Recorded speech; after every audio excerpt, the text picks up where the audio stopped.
तो स्टूडेंट्स, हमने पिछली क्लास में ज्वाइंट स्टॉक कंपनी स्टार्ट किया था और हमने इसके फीचर्स पढ़े थे। ठीक है, कि हमने पढ़ा था कि ज्वाइंट स्टॉक कंपनी जो है, क्योंकि सोल प्रोप्राइटर और पार्टनरशिप में बहुत दिक्कतें आती हैं और उनके पास इतना ज्यादा पैसा नहीं होता, और उनकी जो भी वीकनेसेस हैं, जो भी लिमिटेशंस हैं, उसको ओवरकम करने के लिए ज्वाइंट स्टॉक कंपनी स्टार्ट की जाती है।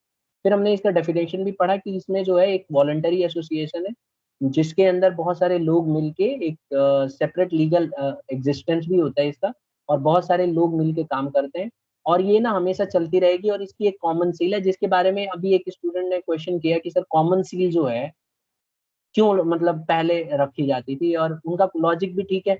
एक्चुअली क्या है कि जो कंपनियां होती हैं, ये देखो, ये आर्टिफिशियल पर्सन है, बोल तो सकती नहीं है। तो जैसे मान लो लैंड किसी कंपनी के नाम पे खरीदा गया, तो कंपनी तो बोलेगी नहीं ना, कुछ खुद तो आके साइन करेगी नहीं, क्योंकि वो तो आर्टिफिशियल पर्सन है। It is not a gift of God.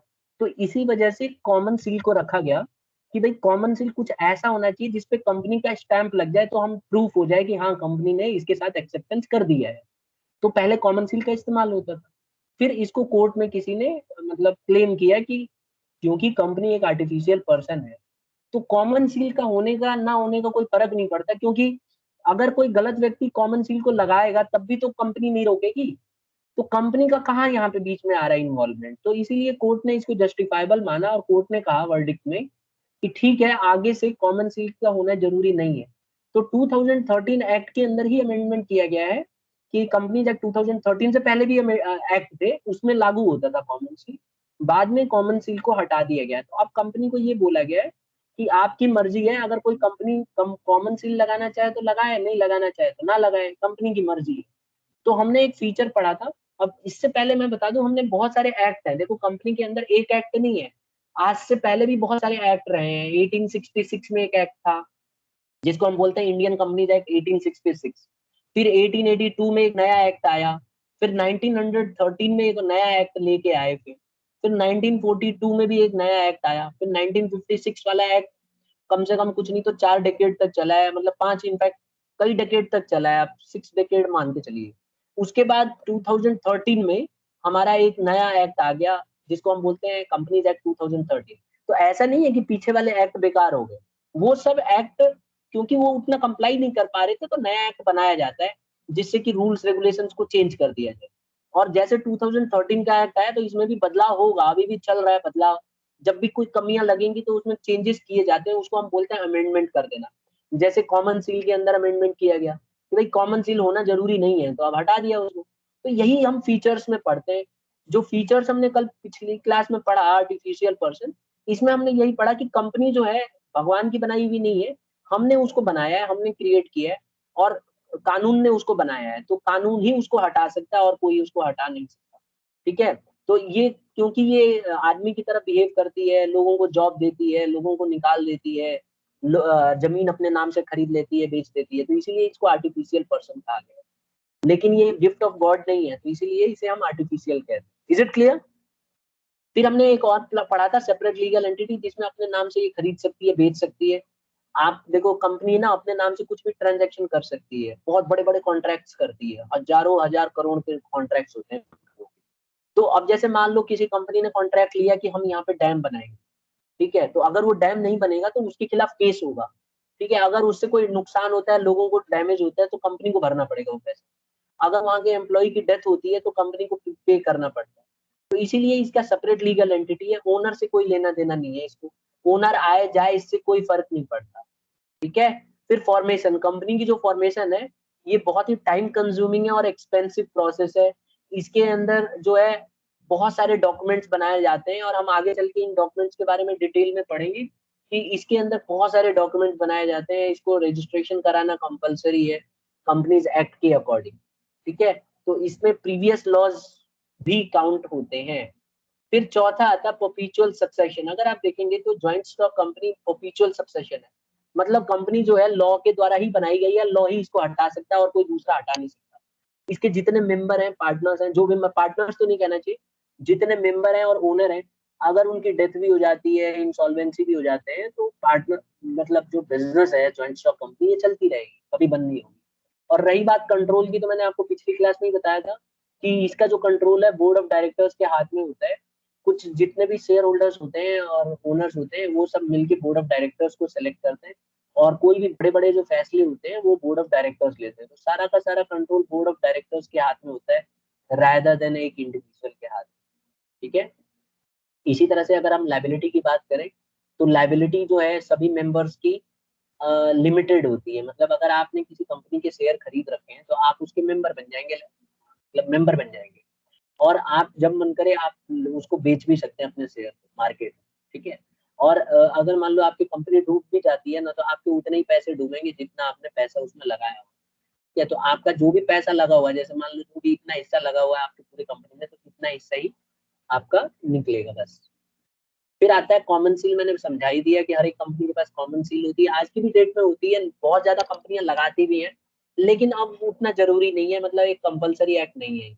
Risk bearing की मैंने बात की, तो कंपनी जो है सभी शेयर होल्डर रिस्क इसमें बियर करते हैं, और इसीलिए किसी एक के ऊपर इसमें बर्डन नहीं आता है, मतलब हर कोई इसको बियर कर सकता है। तो इसीलिए कंपनी में अगर नुकसान भी होता है ना, तो एक अकेले आदमी का नुकसान ज्यादा नहीं होता है, क्योंकि सबका अपना अपना पैसा लगा होता है, तो ज्यादा डैमेज नहीं होगा। तो यहाँ तक तो स्टूडेंट्स हम ऑलरेडी पढ़ चुके हैं। मैं समझता हूँ यहाँ तक आपको डाउट भी क्लियर हो गया होगा दोबारा। अब इसमें कुछ पूछना है पीछे तो मुझे पहले पूछो, जिससे कि हम आगे बढ़ सकें। पूछना सर है? सर हाँ, को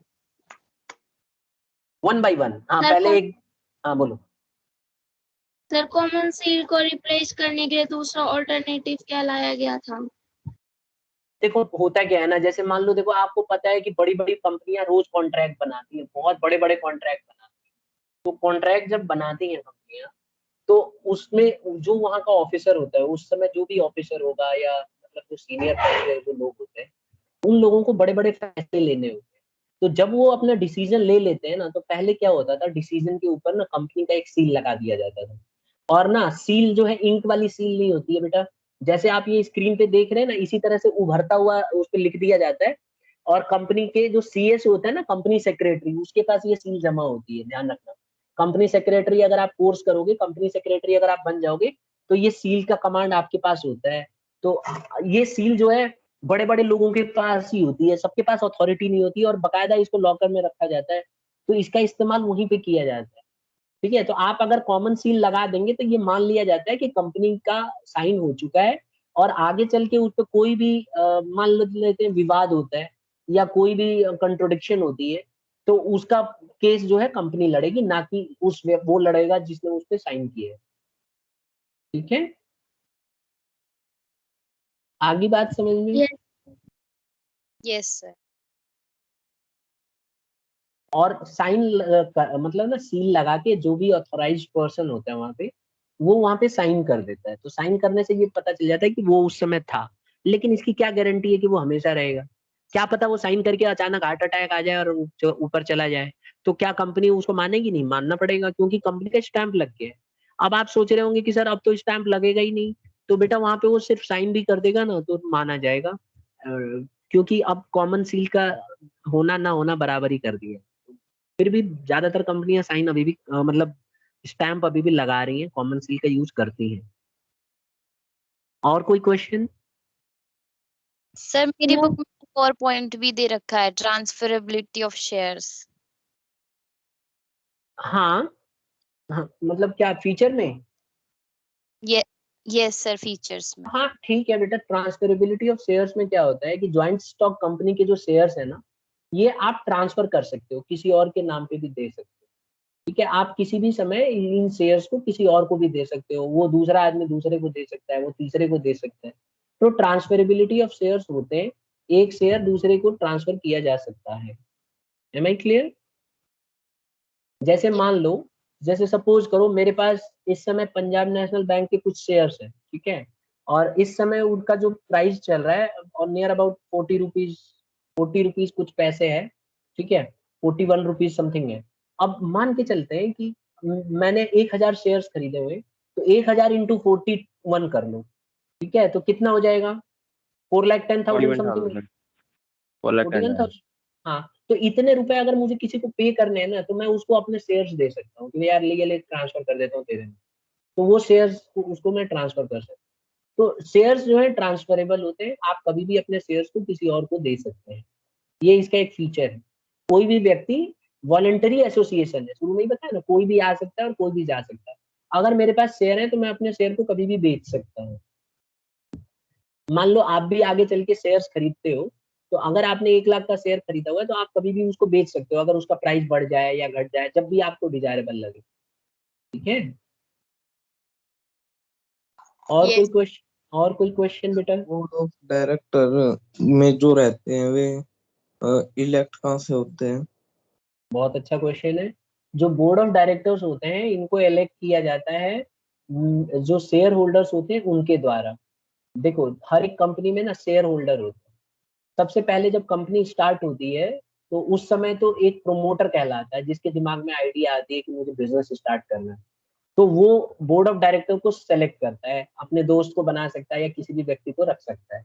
बाद में क्या होता है, जब कंपनी स्टैब्लिश हो जाती है तो हर एक कंपनी के अंदर बोर्ड ऑफ डायरेक्टर्स का होना जरूरी है। जैसे मान लीजिए अगर पब्लिक कंपनी है तो उसमें भी मिनिमम क्राइटेरिया होती है कि उसके पास बोर्ड ऑफ डायरेक्टर्स इतने होने चाहिए।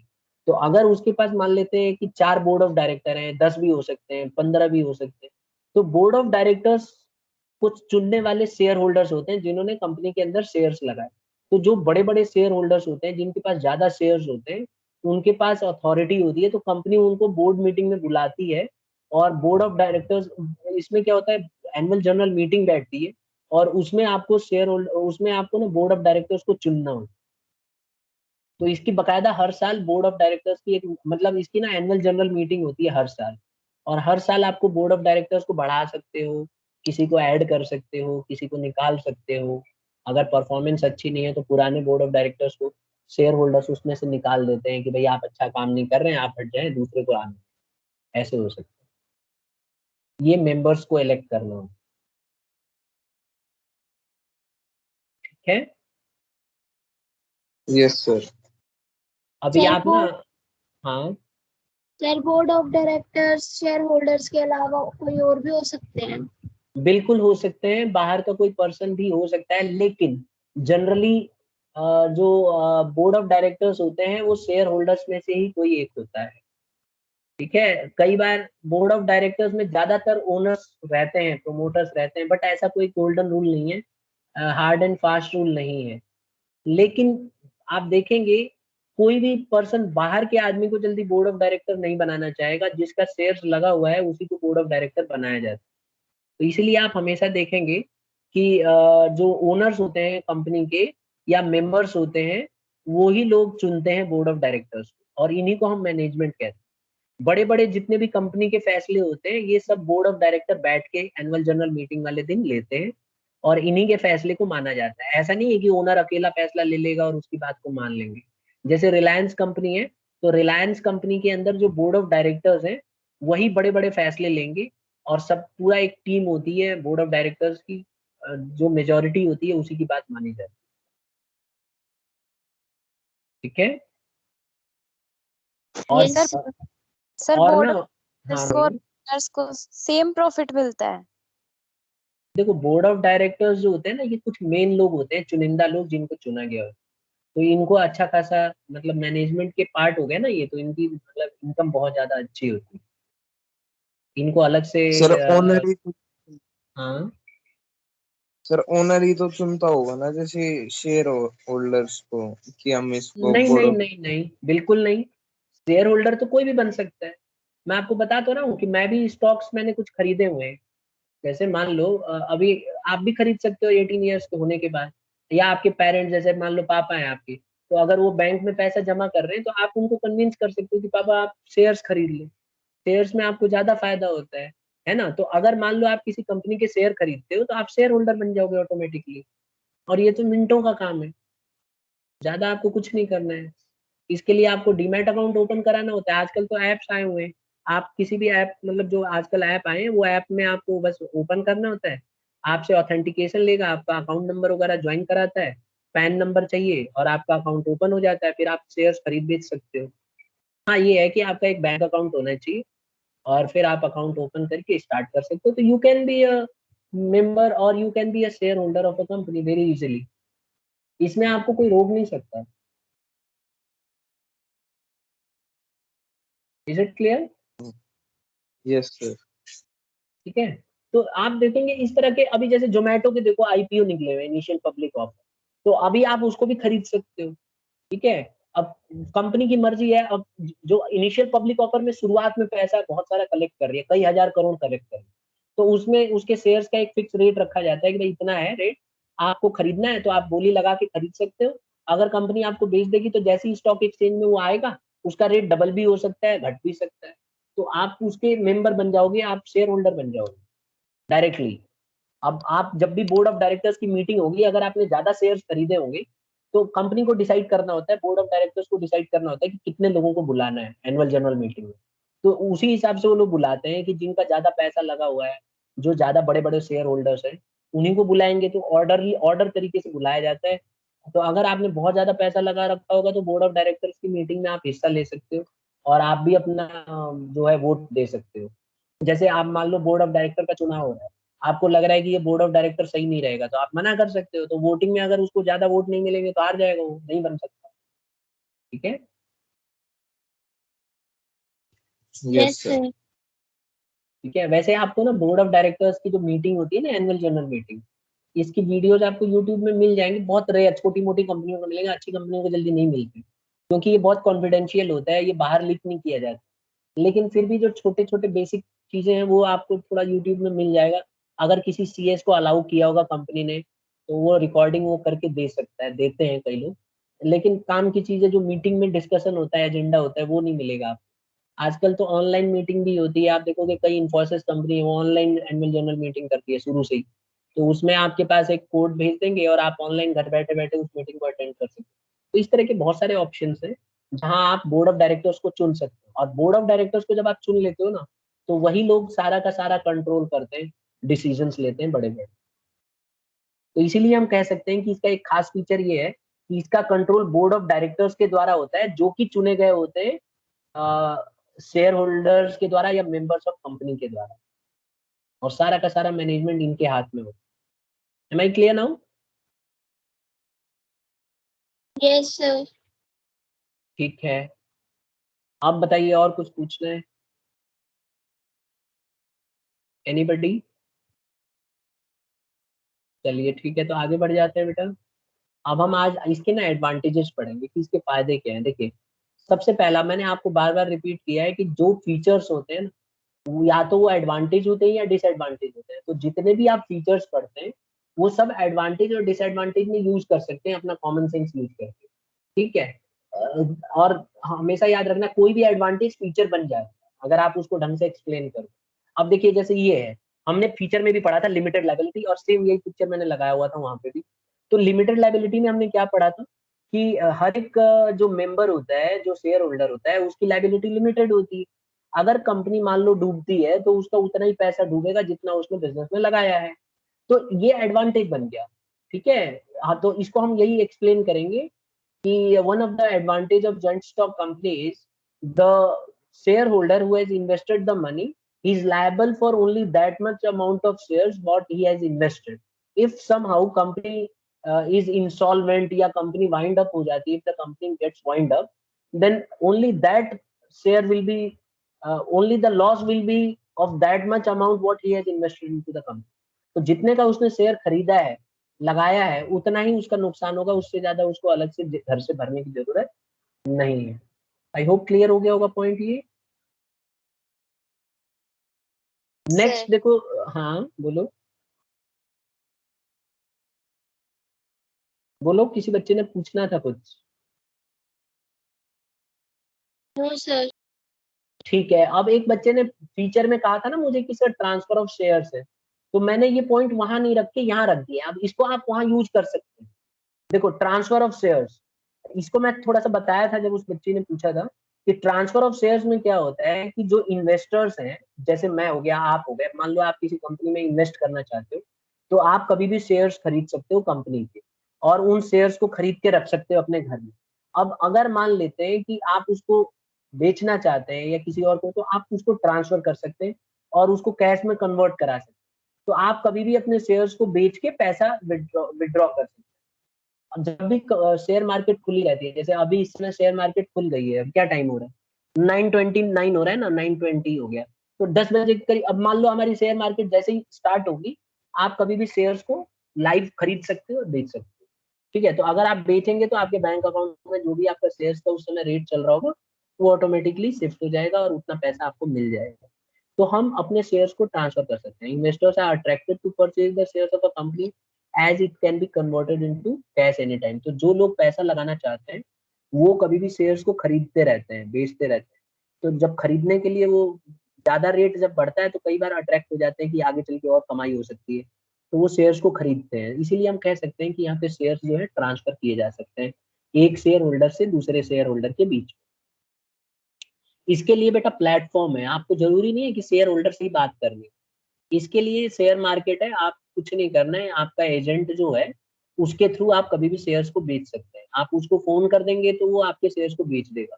और आजकल तो ऑनलाइन होता है, आपको फोन भी नहीं करना है, आपको बस अपने ऐप का यूज करना है। बस वहां जाइए, शेयर्स देखिए अपने क्या रेट चल रहा है, उसमें आता रहता है स्क्रीन पे, और जो भी रेट चल रहा होगा उस शेयर्स को आप तुरंत इमीडिएटली बेच सकते हो विद इन सेकेंड।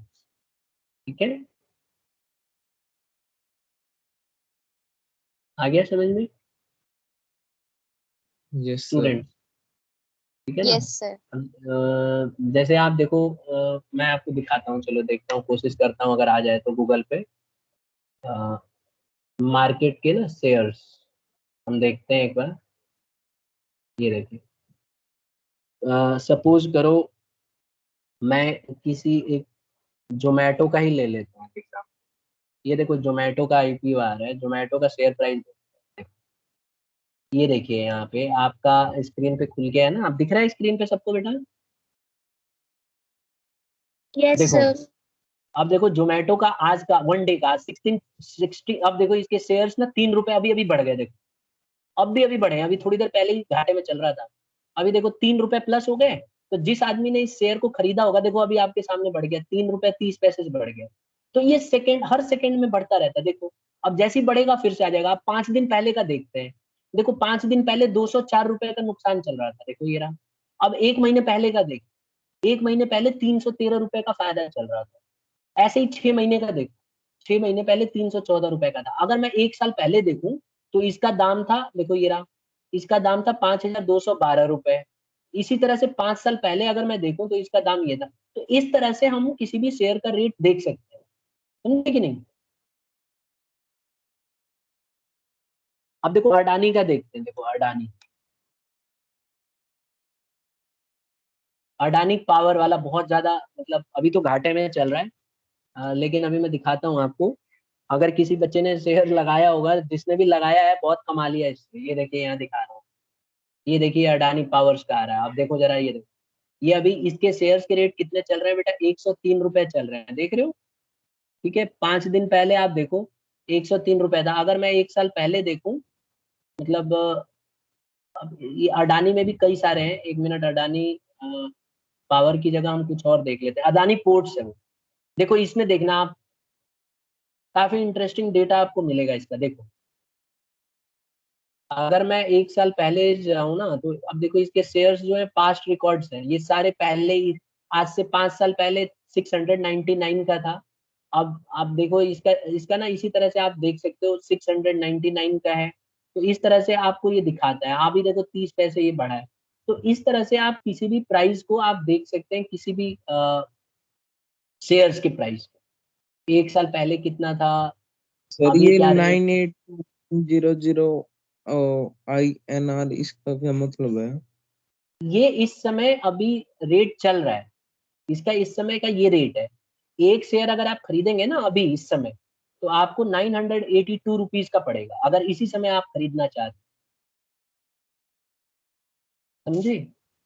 और सर ये -26। आज की डेट में पिछले 5 दिन में 26 रुपए इस शेयर के रेट गिर गए हैं। इसका मतलब ये है, समझे? तो जिसने आज से 5 दिन पहले खरीदा होगा उसको एक तरह से देखा जाए तो 26 रुपए का नुकसान है। ठीक है, अब आज देखो 13 रुपए का ही नुकसान हो रहा है। इसका मतलब थोड़ा सा फायदा हुआ है पिछले दिनों। देखो अभी ये शेयर का रेट उठ रहा है ना यहाँ पे, तो यहाँ पे आ गया इसका रेट। अभी थोड़ी देर पहले 975 का था, तो अभी इसका रेट और बढ़ा है। तो आप कह सकते हो कि इसको जिसने भी लिया होगा वो फायदे में थोड़ा सा बढ़ा हो। तो ऐसे ही चलता रहता है। ऐसे ही टाटा के भी आप देख सकते हैं। अब देखो टाटा के भी शेयर्स ऐसे 1 महीना पहले आप देखेंगे तो 124 रुपए का था। इसी तरह से आप इसको देख सकते हैं, समझे। अब पहले 78 रुपीज का था पहले, अब देखो आज 124 रुपए का हो गया। 1 साल पहले तो 1 साल में ही इतने का कमाई हो रही है आपकी एक शेयर के ऊपर। तो अगर आपने ज्यादा शेयर खरीदे होंगे तो आप लाखों रुपए कमा चुके होंगे। तो इस तरह से। Is it clear students? Businessman जो बड़े बड़े हैं ना, ऐसे ही तो कमाते हैं। वो 1-1 करोड़ के शेयर्स खरीद लेते हैं। और अगर मान लो एक शेयर पे 100 रुपए का भी बढ़त घटत होती है तो कई कई हजार, मतलब 1 करोड़, एक एक दिन में 1-1 करोड़ भी कमा लेते हैं कमाने। ठीक है, आया समझ में यस सर। क्लास? ठीक है। अब जैसे टेस्ला का देखो दिखाता हूँ मैं। एक दिन मैंने आपको बताया था ना टेस्ला के शेयर्स 3 गुना बढ़ गए हैं। तो अगर आप देखेंगे टेस्ला शेयर प्राइस, तो अब देखो टेस्ला के शेयर प्राइस देखो, ये देखिए। अगर आप 1 साल पहले जाएंगे तो आप देखेंगे एकदम हैरान हो जाएंगे। आप देखिए, ठीक है। अब अगर आप देखें 350 रुपए था पहले, ठीक है। अब उसमें जो भी रेट था उसमें 116% बढ़ गया। तो कितना फायदा हुआ होगा, मतलब ऑलमोस्ट डबल हो गया। ठीक है। तो अब देखो यहाँ पे जिसने 5 साल पहले लिया है उसका थ्री, अब आप ये देखो 1363% बढ़ा है। इमेजिन करो कितना होता हो। ये देखिए यहाँ पे दिखा रहा हूँ। 12 अगस्त 2016 में 45 रुपीज का शेयर जो था, मतलब रुपीज तो नहीं कहना चाहिए, वहां के जो अमेरिकन डॉलर में 39 भी था इसका रेट, 38 रुपीज। 9 सितंबर 2016 में जो शेयर $38 का था, आज की डेट में कितने का हो गया अगर मैं देखूं तो 650 का हो गया। तो आप खुद ही इमेजिन करो कितना शेयर बढ़ा हो। समझ में आ रहे हैं? कई 100%, मतलब 3 गुना से भी ज्यादा बढ़ गया है साल भर के अंदर ही। तो ये इसका फायदा होता है, मतलब 2-3 साल के अंदर ही इतना अगर बढ़ जाए तो बहुत अच्छा माना जाए। ऐसे ही शेयर्स के रेट बढ़ते घटते रहते हैं। तो ट्रांसफर ऑफ शेयर समझ में आ गया होगा सबको, I hope. Class? Yes sir. Yes. ठीक है। अब आगे देखो परपेचुअल एग्जिस्टेंस। क्या कंपनी हमेशा एग्जिस्ट करेगी? क्या किसी के आने जाने से कोई फर्क नहीं पड़ता? तो आंसर है हाँ। ये इसका एडवांटेज है कि कंपनी को कोई आए या जाए इससे कोई फर्क नहीं पड़ता। Company will continue to exist even if all the members die. अगर कंपनी के सारे मेंबर्स भी मर जाते हैं तब भी कंपनी चलती रहेगी क्योंकि नए मेंबर आ जाएंगे। ठीक है। अगर इसको लिक्विफाई करना है, मतलब मान लो इसको खत्म करना है, तो कंपनीज एक्ट के अकॉर्डिंग ही खत्म होगी।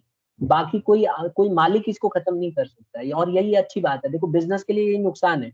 सोल प्रोप्राइटर का सबसे बड़ा डिसएडवांटेज यही था कि मालिक के मरते ही बिजनेस बंद हो जाती है। लेकिन ज्वाइंट स्टॉक कंपनी में ऐसा नहीं होता है। कोई भी मेंबर, जैसे मान लो वो मर गया तो उसके शेयर किसी और को ट्रांसफर हो जाएंगे, तो कंपनी तो चलती रहेगी। कंपनी को क्या फर्क पड़ेगा? किसी बोर्ड ऑफ डायरेक्टर मर गया तो कोई नया बोर्ड ऑफ डायरेक्टर को अपॉइंट कर लिया जाएगा।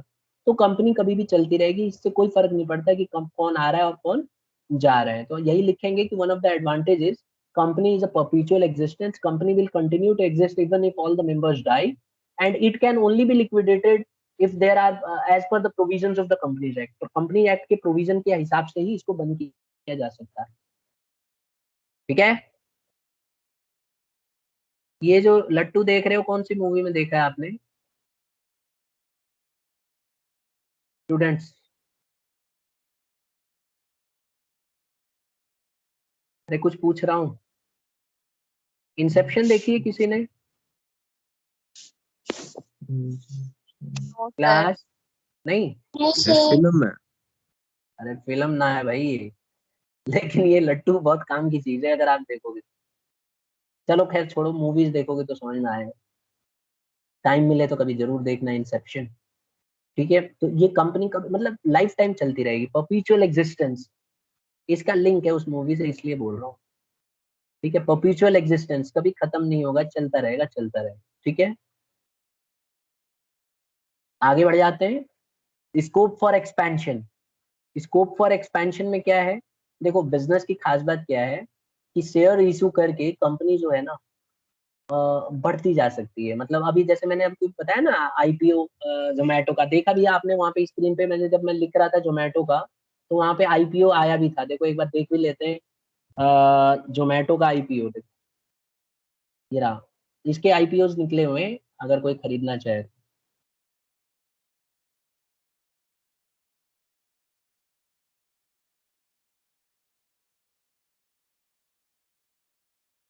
ये देखिए Zomato IPO subscription status 4 point जितने के इन्होंने आईपीओ निकाले ना, मतलब ये जितना पैसा मांग रहे थे ना, इससे देखो, इससे आप जितना ये पैसा मांग रहे थे ना, इससे 4 गुना, मतलब इनफैक्ट 4.5 गुना ज्यादा लोगों ने अप्लाई कर दिया। ठीक है, तो ये पैसा ये लोग डिमांड कर रहे हैं, ये कह रहे हैं हमें इतने पैसे की जरूरत है। देखो यहाँ पे देखो, एक बार पढ़ के बता रहा हूँ। The initial public offering of Zomato, one of the leading food services platform in India, subscribe 4.79 times on July 15, परसों के आंकड़े हैं ये, of a second of bidding. तो अब आप ये देखो 344.7 crores इक्विटी शेयर्स अगेंस्ट 79, तो 71 करोड़ इक्विटी शेयर्स इतने मांगे थे इन्होंने, और इससे ज्यादा कई गुना ज्यादा आ गया यहाँ पे। तो कंपनी के पास पैसा यहीं से आता है, जब भी कंपनी को पैसे लेने होते हैं तो कंपनी के पास पैसा यहीं से आता है। लोग इनिशियल शेयर एलआईसी भी खरीदती है, सारे बैंक उसमें खरीदते हैं शेयर्स, खाली हम लोग ही नहीं खरीदते, शेयर्स एलआईसी भी खरीदती है, जितने बैंक हैं सब खरीदते हैं। हमारे पैसे का ही बैंक में जो हमारा पैसा जमा है ना, इसी पैसे को वो लोग शेयर्स में लगाते हैं और हमें उसका थोड़ा सा हिस्सा देते हैं इंटरेस्ट के रूप में। तो बिजनेस एक्सपैंड कर सकती है। मैं ये क्यों बता रहा हूँ, क्योंकि जोमेटो ने बोला कि हमारा बहुत ज्यादा सेल हो रहा है, हमें और बढ़ना है, तो उसको पैसे की जरूरत थी। तो जोमेटो ने बोला कि मुझे पैसे की जरूरत है, मैं आईपीओ निकाल रहा हूँ, इसको बोलते हैं इनिशियल पब्लिक ऑफर। मैं आगे चल के पढ़ाऊंगा, ये आएगा टॉपिक। तो इसमें क्या होता है कि जनता से पैसे मंगाए जाते हैं और जनता पैसे लगाती है, इसमें शेयर खरीदती है, और कंपनी के पास हजारों करोड़ इकट्ठे हो जाते हैं। तो अभी आप देख रहे हो ना, शेयर्स जो है कंपनी को चाहिए होता है, जोमेटो को पैसे चाहिए थे, जोमेटो ने पैसे रेज कर लिया, देख लो कई गुना लोग ज्यादा देने के लिए तैयार हैं। अब उसी पैसे का इस्तेमाल करके बिजनेस जो है बढ़ाया जाएगा, बिल्डिंग्स बनाई जाएंगी और एक्सपेंशन होगा। तो इससे क्या होता है कि आप शेयर इशू करके आप अपने पैसे को बढ़ा सकते हो, और आप कॉमर्स के स्टूडेंट हो, आपको पता है पैसा ज्यादा होगा तो आप कुछ भी कर सकते हो। तो इससे बिजनेस को बढ़ाने में मदद मिलती है। Is it clear now students? Yes. ठीक है, तो आप आज सर्च करना है कि जोमेटो जो है कितना पैसा रेज कर रहा है थ्रू आईपीओ, करके देखना है, मतलब कितने पैसे रेज कर रहा है Zomato, how much yes amount. Sir. चलो देख लेते हैं, हाउ मच अमाउंट जोमेटो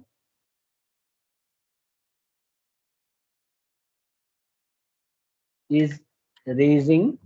मैं अमाउंट भूल गया हूं, मैंने एक दिन देखा था, थ्रू जो इनिशियल ऑफर, आईपीओ लिख देता है।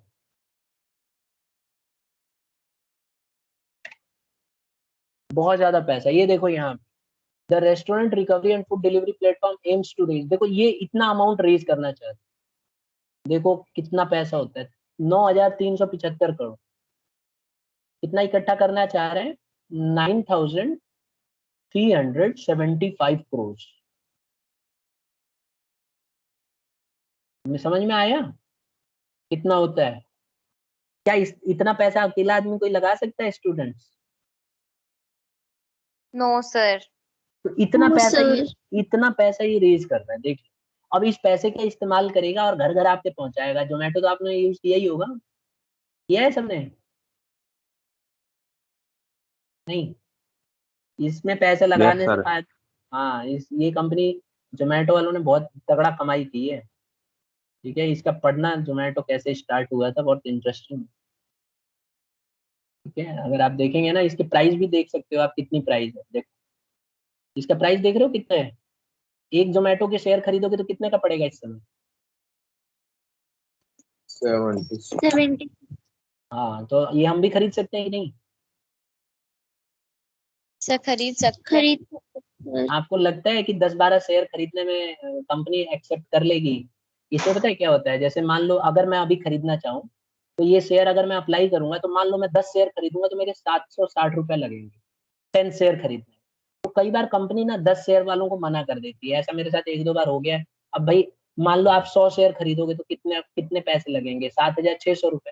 तो कंपनी तय करती है कि आपको देना है कि नहीं देना है। इनिशियल पब्लिक ऑफर में कंपनी के हाथ में होता है। अगर मैं बैठ अभी अपनी क्लास ओवर होने के बाद जोमेटो के 10 शेयर खरीदता हूँ या 100 खरीदता हूँ, तो मेरे से वो पूछेगा कि अमाउंट बताओ, सीधा नहीं बोलेगा, मेरे से पूछेगा 72 से 76 के बीच में आप कितने रेट पे खरीदना चाहते हो। अब मैं बोल दूंगा 74 पे खरीदना चाहता हूँ, तो अगर इसके शेयर 74 पे ही कंपनी अगर ऑफर एक्सेप्ट कर लेती है तो मेरा शेयर खरीदा माना जाएगा और मेरे पैसे जो है मेरे कट जाएंगे मेरे बैंक अकाउंट से और मेरा शेयर खरीद लेंगे। अब मान लो 1 साल के बाद यही शेयर मान लेते हैं 700 के हो गए, तो मैं 10 गुना ज्यादा कमा लूँ, मतलब ऑलमोस्ट 10 टाइम्स ज्यादा कमा लूँ। तो अगर मैंने 10,000 का खरीदा होगा तो मैं 1 लाख रुपए कमाई हो जाएगी। तो इस तरह से कमाई होगी। आ रहा है समझ में? Yes sir. लेकिन sir. प्रॉब्लम क्या है ना, इनिशियल पब्लिक ऑफर में बड़ी बड़ी कंपनियां हाथ मारती है, जैसे LIC है, बहुत ज्यादा पैसा लगा रही है।